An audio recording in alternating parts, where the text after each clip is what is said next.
నంద్యాల మాజీ ఎమ్మెల్యే వైఎస్ఆర్సీపీ నేత శిల్పా రవిచంద్ర కిషోర్ రెడ్డి ప్రభుత్వంపై తీవ్ర విమర్శలు చేశారు. శ్రీశైలం జలాశయంలో నీరున్నప్పటికీ రాయలసీమ కాలువలకు నీరు విడుదల చేయడం లేదని ఆరోపించారు. వెలుగోడు, గోరకల్లు, ఆవుకు రిజర్వాయర్లను పూర్తి స్థాయిలో నింపకుండా రైతులను ఇబ్బందులు గురిచేస్తున్నారని అన్నారు.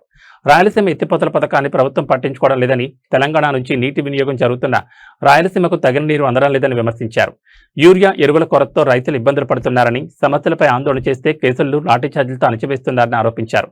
పట్టసీమ నీటిని కృష్ణా డెల్టా కేటాయిస్తూ రాయలసీమకు అన్యాయం చేస్తున్నారని అన్నారు.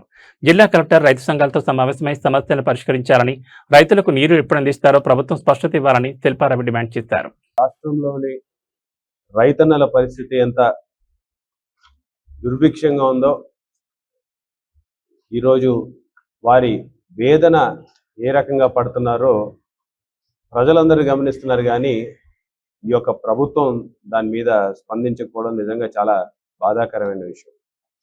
ముఖ్యంగా శ్రీశైలంలో నీళ్లు మనకు పెట్టుకొని ఈరోజు రైతన్నలు పంటలు పండించలేనటువంటి పరిస్థితి, నీళ్ళు ఎప్పుడు వస్తాయో కూడా చెప్పనటువంటి పరిస్థితి.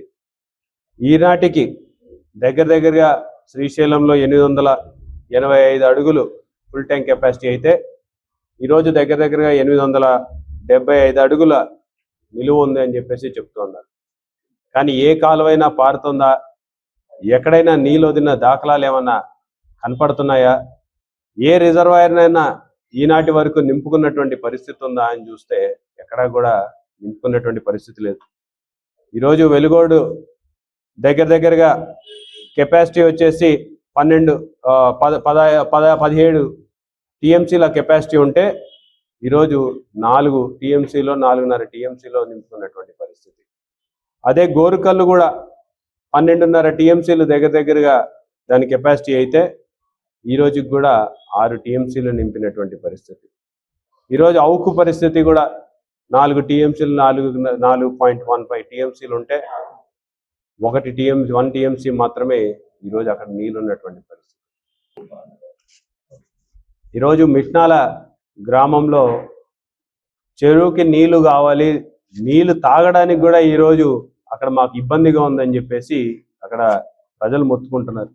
కానీ ఇప్పటిదాకా దాని మీద కూడా అధికారులు ఎటువంటి చర్యలు చేపట్టలేదు. మరి ఎందుకు దాన్ని అంత అలసత్వంగా వహిస్తున్నారు? ఎందుకు ప్రజల నీటి అవసరాల కోసం అని మీరు చెప్తున్నారు ఒకవైపు, మరి అక్కడ నీరు దొరకక వాళ్ళు ఇబ్బందులు పడుతున్నారు, అది మీకు కళ్ళకు కనపడడం లేదా అని చెప్పేసి అడుగుతాను. ఎప్పుడు మాకు నీళ్ళు ఇస్తారు? అక్కడ బోరు ఫెయిల్ అవుతే ఆ బోర్లోని ఎప్పుడు రిపేర్ చేయిస్తారు? ఎప్పుడు ఆ గ్రామాలకి మీరు నీళ్ళు ఇస్తారనేది చెప్పాల్సినటువంటి బాధ్యత అధికారుల మీద ఉంది, కలెక్టర్ గారి మీద ఉంది. మరి త్వరగతిన ఆ చర్యలు చేపట్టాలని చెప్పేసి కోరుకుంటున్నా. ఈరోజు చాపిరేవలో కావచ్చు, పాండురంగాపురం కావచ్చు, కేసీ కెనాల్లో కావచ్చు, ఎక్కడ కేసీ కెనాల్ కింద ఉన్నటువంటి ఎక్కడా కూడా నీళ్ళు, ఒక్క చుక్క నీరు లేనటువంటి పరిస్థితి కనపడుతుంది. ఈరోజు రైతన్నలందరూ కూడా ప్రతి ఒక్కరు కూడా ఈరోజు సిద్ధంగా ఉన్నారు. మీరు కానీ త్వరగతిన రైతన్నలకి మేలు చేయకపోతే మాత్రం ఖచ్చితంగా ఆ చర్యలు రైతన్నల ద్వారా మేమే వ్యతిరేకం రావడమే కాకుండా ఖచ్చితంగా రైతన్నలు తీసుకొని మేమే గేట్ల దగ్గరికి వస్తామని చెప్పేసి కూడా తెలియజేస్తాం.